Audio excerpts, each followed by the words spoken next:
A Vida Como Ela É, de Nelson Rodrigues. A Dama do Lotação. Esse é o quinto conto do livro A Vida Como Ela É. Às 10 horas da noite, debaixo de chuva, Carlinhos foi bater na casa do pai. O velho, que andava com pressão baixa, ruim de saúde, como o diabo, tomou um susto. "Você aqui, a essa hora?" E ele, desabando na poltrona com um profundíssimo suspiro. "Pois é, pai, pois é. Como vai Solange?" perguntou o dono da casa. Carlinhos ergueu-se, foi até a janela espiar o jardim pelo vidro, depois voltou e, sentando-se de novo, largou a bomba. "Meu pai, desconfio da minha mulher." Pânico do velho. "De Solange? Mas você está maluco? Que cretinice é essa?" O filho riu amargo. "Antes fosse, meu pai, antes fosse cretinice. Mas o diabo é que andei sabendo de umas coisas. E ela não é a mesma, mudou muito." Então o velho, que adorava a nora, que a colocava acima de qualquer dúvida, de qualquer suspeita, teve uma explosão.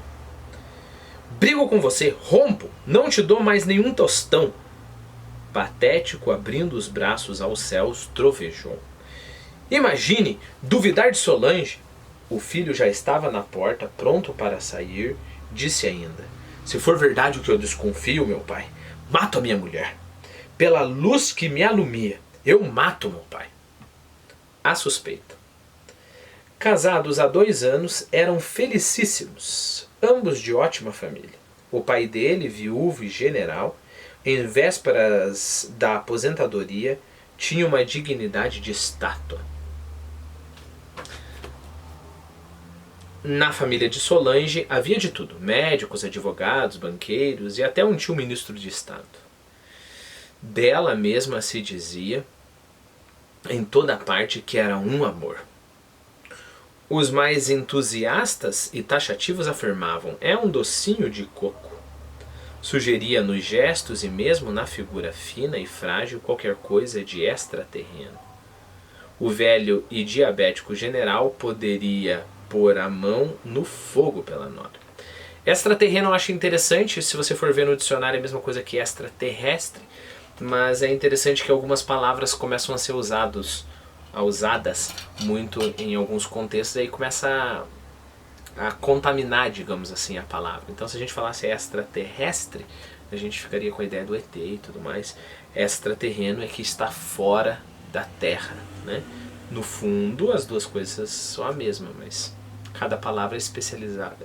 Vai para um lado, digamos assim, sendo que extraterrestre se especializou. Tá, então ele coloca a mão no fogo. Qualquer um faria o mesmo. E todavia, nessa mesma noite de aguaceiro, coincidiu de ir jantar com o casal um amigo de infância de ambos, o Assunção. Era desses amigos que entram pela cozinha, que invadem os quartos, numa intimidade absoluta. No meio do jantar acontece uma pequena fatalidade. Cai o guardanapo de Carlinhos. Este curva-se para apanhá-lo e então vê, debaixo da mesa, apenas isso: os pés de Solange por cima dos de Assunção ou vice-versa. Carlinhos apanhou o guardanapo e continuou a conversa a 3. Mas já não era o mesmo. Fez a exclamação interior: "Ora essa! Que graça!" A angústia se antecipou ao raciocínio. E ele já sofria antes mesmo de criar a suspeita, de formulá-la. O que vira afinal parecia pouco, todavia essa mistura de pés, de sapatos, o amargurou como um contato asqueroso.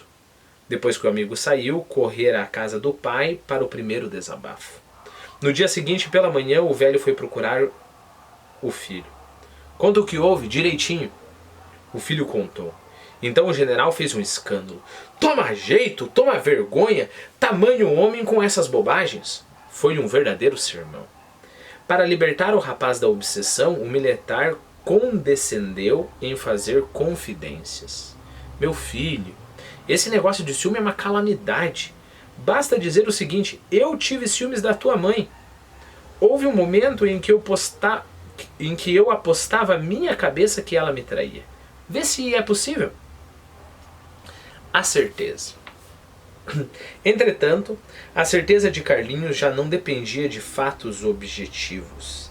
Instalara-se nele. Então não importava as provas. Ele tinha essa certeza e pronto. Vira o quê? Talvez muito pouco. Ou seja, uma posse recíproca de pés debaixo da mesa. Ninguém trai com os pés, evidentemente. Mas de qualquer maneira ele estava certo.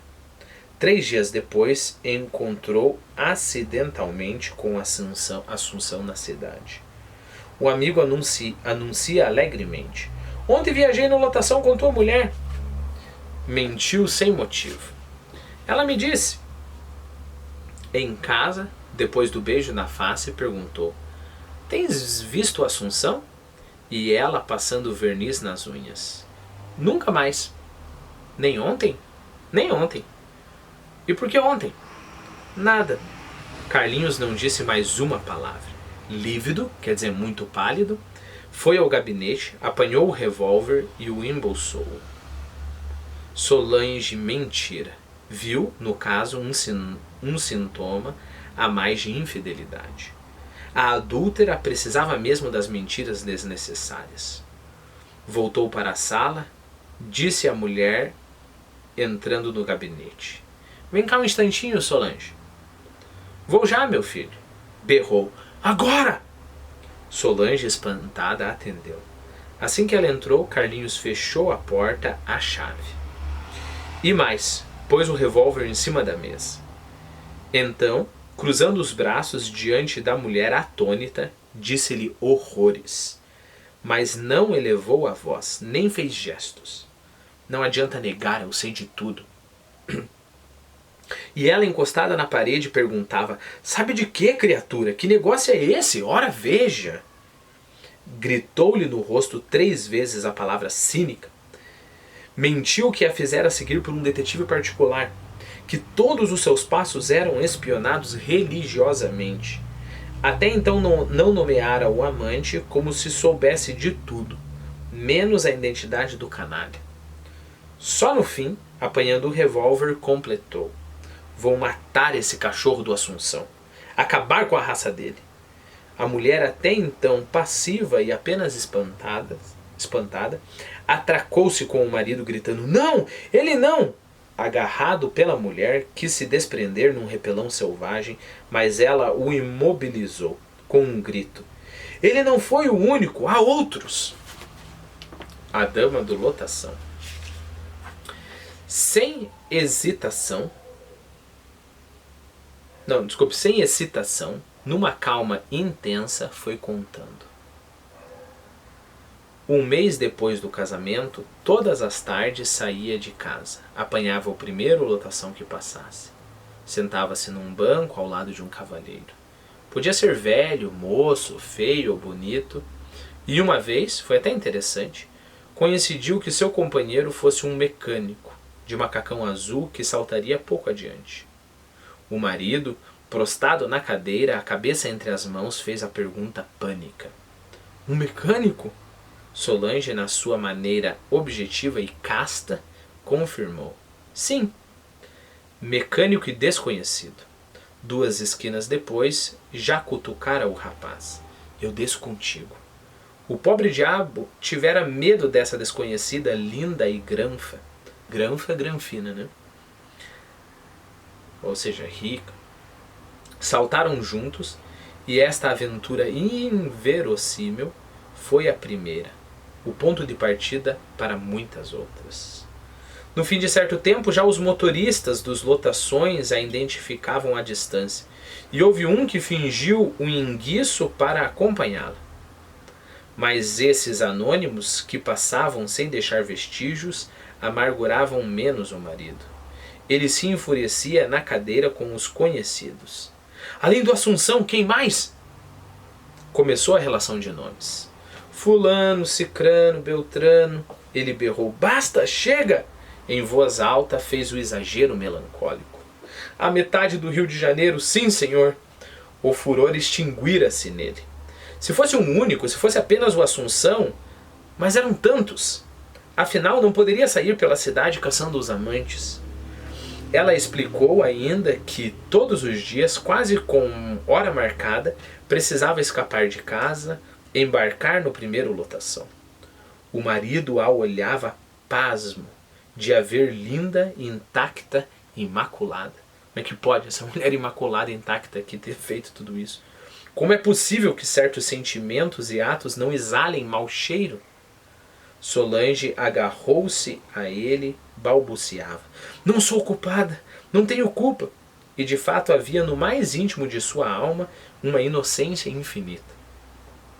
Dir-se-ia que era a outra que se entregava e não ela mesma. Súbito, o marido passa-lhe a mão pelos quadris. Sem calça? Deu agora para andar sem calça, sua égua? Sem calça aqui é calcinha, tá bom? É